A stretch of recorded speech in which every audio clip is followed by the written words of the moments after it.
شغلنا اليوم تغطية سقف خزانات مية في مكة. طبعا الجو في مكة شديد الحرارة، فطبعا هنسوي له سقف من البي في سي علشان يدي برودة اكتر للمية في المواسير.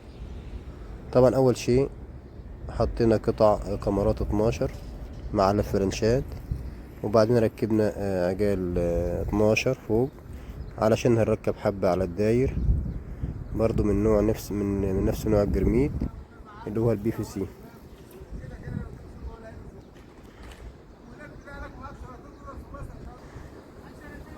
والآن هنبدأ بتركيب الكاميرات اللي هو الهيكل الأول الحديد.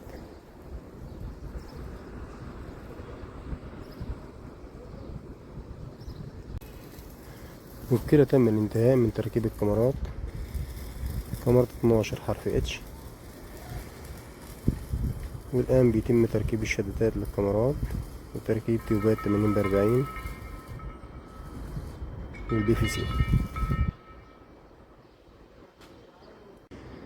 وبكده تم الانتهاء من تركيب تيوبات 80 ب40 علشان نركب طبعا عليها البي في سي كل 60 سم تيوب.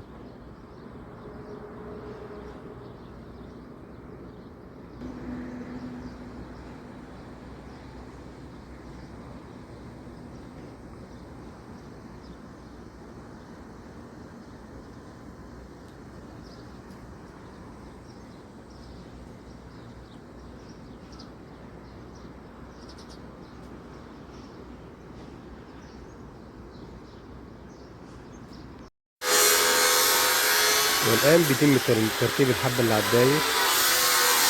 طبعا عايزة برميل بي في سي بديل المعدن.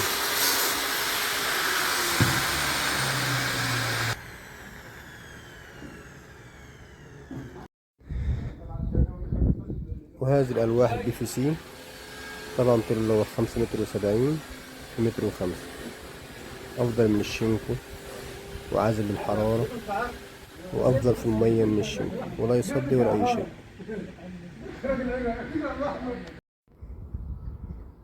وهذه زاوية البي في سي طبعا عرضها بيبقى 40 سنتي.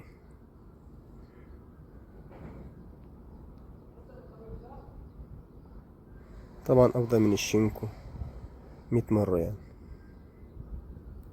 وبكده تم الانتهاء من تركيب الحبة اللي على السور. طبعا طول الحبة متر في 40 سنتي.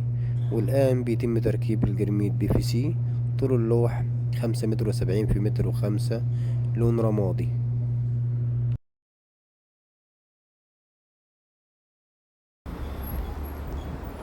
طريقة تركيب عزل مائي تحت زاوية الجرميد البي في سي لمنع تسريب المياه.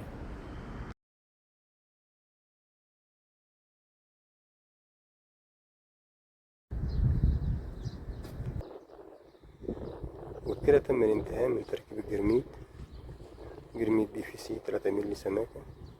والآن بيتم تركيب الزوايا.